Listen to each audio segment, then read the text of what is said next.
This is the first time I have ever filmed a video for trash the day I'm supposed to post on trash. But guess what? I'm still doing it. I'm still getting it up on time and I'm in pain. But I'm coming through with this new video. I love garbage. What am I looking for on my phone? What am I doing? I feel like there's a piece of hair stuck to my face or something. Queen of YouTube intros. Ow! What the fuck is up, trash? It is a pleasure seeing you again. It is Friday on trash, which is my new day here. I actually have no idea what day I used to be on trash. I don't fucking remember. But it doesn't matter because I'm Friday now, and Friday is the best day of the week for a reason. Yeah, fuck everybody else on trash, right? I'm just kidding. If I am like wobbling like a little bit funny, this is the thing, and it hurts real bad, and it's also...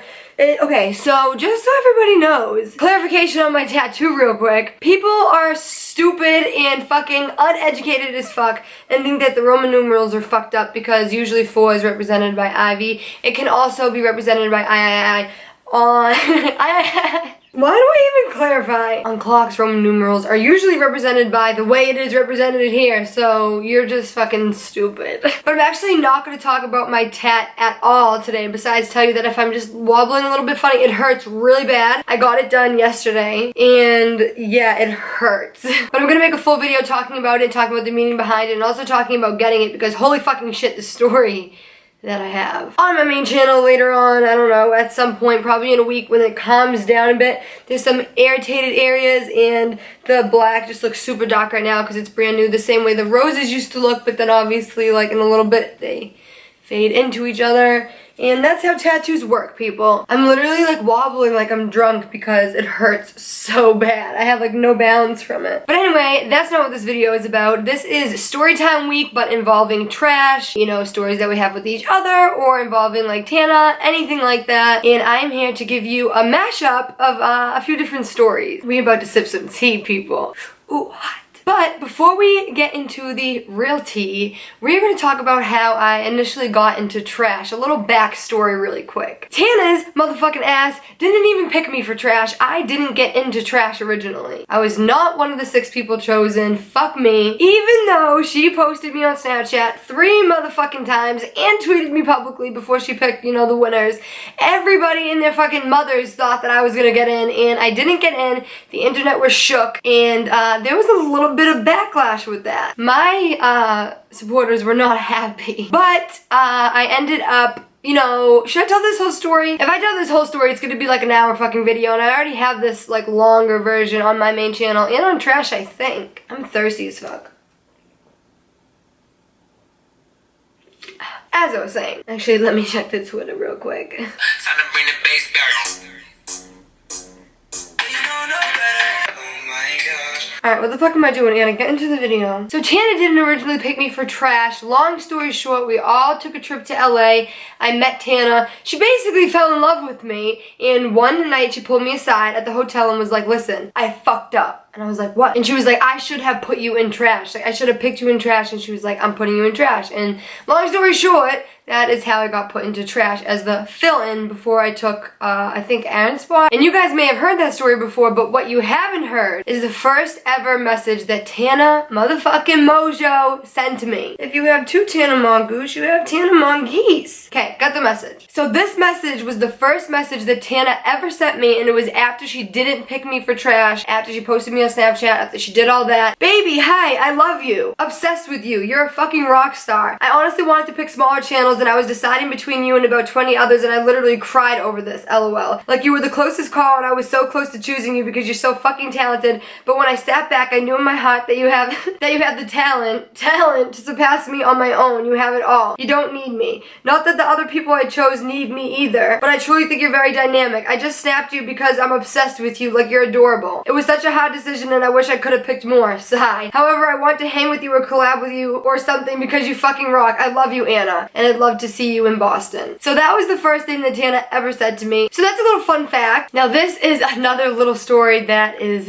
trash related, and it involves another YouTuber who I will be the bigger person and not name in this video, Sierra Watts. And it involves myself, another YouTuber that you probably know, or knew, or known as Natalia Taylor. And, you know, Tana Mongeau.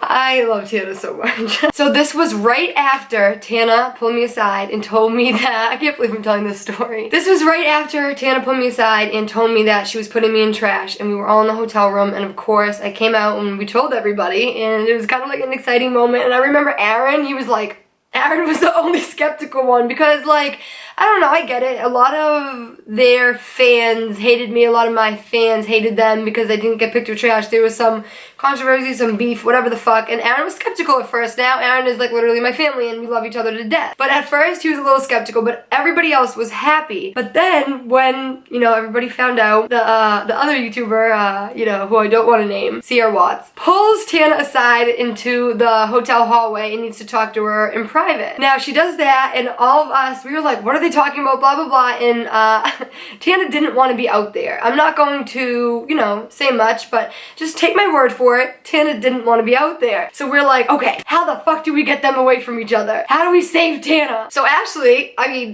Natalia, opens the door, flings her body outside the hotel room, and spills an extra large McDonald's high C everywhere to separate them and to get Tana back into the hotel because we knew Tana did not want to be alone with this girl in the hallway. Ow, ow. It's like I'm in labor.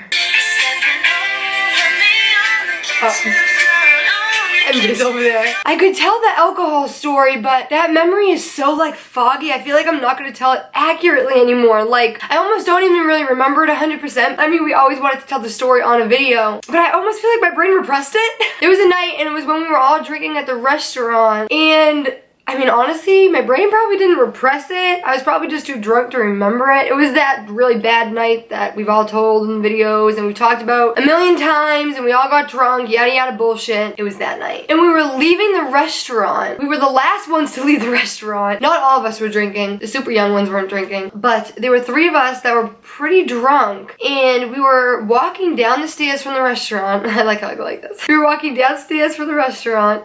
And when we were getting in the Uber van, whatever the fuck, there were viewers there and they yelled something to us, but this is where the memory gets foggy. I forget what they said, but I just remember we were just like, shit, and we like literally fell into the fucking Uber van thing because we were so drunk.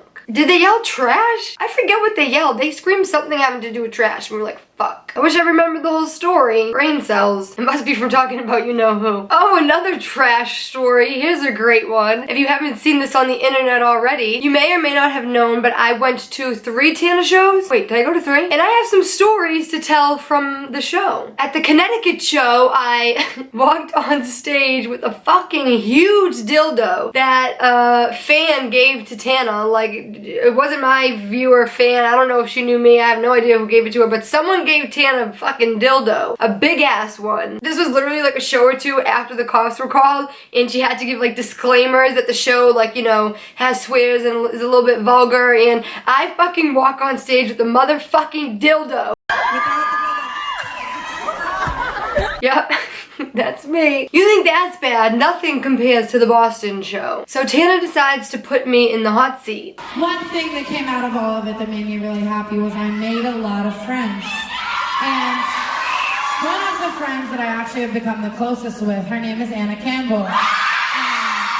And it's going good, it's going good, it's going good. And she decides to hit me with a great question. I'm honestly just really happy about this because I know how much Anna doesn't want to do it. Mind you, this is just like a week or 2 after my very public breakup and breakdown. And Tana puts me in the hot seat in my own city in front of so many people and asks me who is the most fuckable and the least fuckable in trash. You look like. Out of everybody in trash, who was the most fuckable and the least fuckable? Oh my god. Oh, T. Fuck. Fuck, that was a bad question. Fuck, fuck, fuck. Oh. And by the reaction of the audience, Tana realizes she done fucked up and starts laughing and says, skip. And we skipped the question and we continued and it went well. I have to say, my answer at the end was the best. Okay, tell me the worst thing about me on trash. The worst thing I did.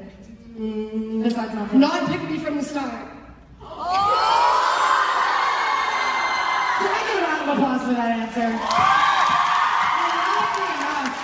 I didn't choose her to begin with, and now she's probably the person I'm the closest with. And that is that. I think we have enough stories for this video. I hope you guys enjoyed it, and more importantly, I hope you guys are happy trash is back. We are trying here, people. We're doing great so far. I mean, Aaron is posting. Aaron is fucking posting. Like, how much can you ask for, people? We are getting this shit done. Have faith in us because we're fucking trying our best. And I love you guys very much. Thank you for sticking around on this channel, and I will see you guys very soon. Bye.